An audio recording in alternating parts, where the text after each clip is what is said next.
Mystery, history, cryptid creatures, and paranormal activities.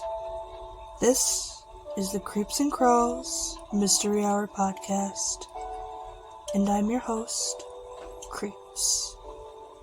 This is the final episode in the Ripper miniseries, and it has been fun. This one is not going to be as long as the last two. It's just going to tie together the stories of these three gruesome cases and explain why people connect them. Now, despite H.H. Holmes living in America during the time of the murders, it is very relevant, and many people connect him to Jack the Ripper. Why? Because in Bloodstains, a book written by Jeff Mudges, H.H. Holmes' very own great-great-great-grandson, he speculates that and even claims that Holmes was in fact the Ripper. Many people allude to the fact that the Ripper and the Torso Killer both had to have some medical knowledge, and Mudgett himself did in fact have the medical knowledge needed, and along with that, there are records of one of Holmes's aliases crossing over into Europe around the time of the Ripper and Torso murders. But Holmes was very well known and was kept track of during this time. And while one of his known aliases was reported going that way in 1889, he was in Chicago for a fact.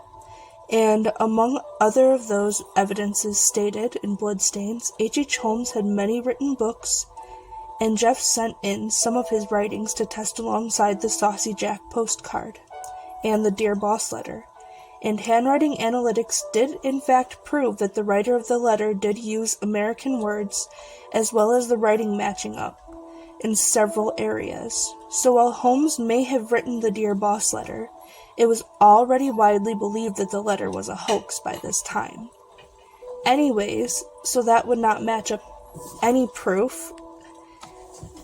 Excuse me, I had to yawn. And it cannot be proven, even with the handwriting analysis that Holmes wrote, the Dear Boss letter. It could just be a case of similar handwriting from two mindsets with the same very messed up line of thinking in the same time period. And the Torso murders are also linked to both murderous claims.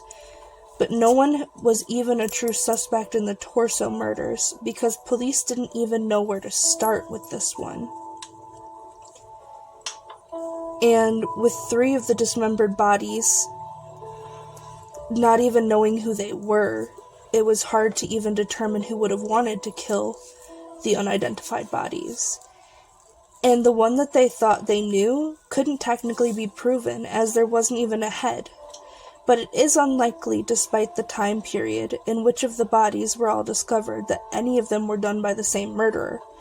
Minus the 5 canonical bodies of Jack the Ripper and the 4 canonical of the Torso murders, and the 27 known dead of H.H. Holmes, we cannot prove anything, as there is little to no evidence, even towards the suspects.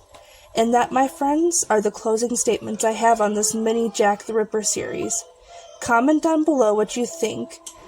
Was H.H. Holmes Jack the Ripper? Did he have time in his scandalous nature to come over to Whitechapel and murder those women? Or was his greedy nature only enough for one country? Let me know down below. And for now, stay creepy, my friends.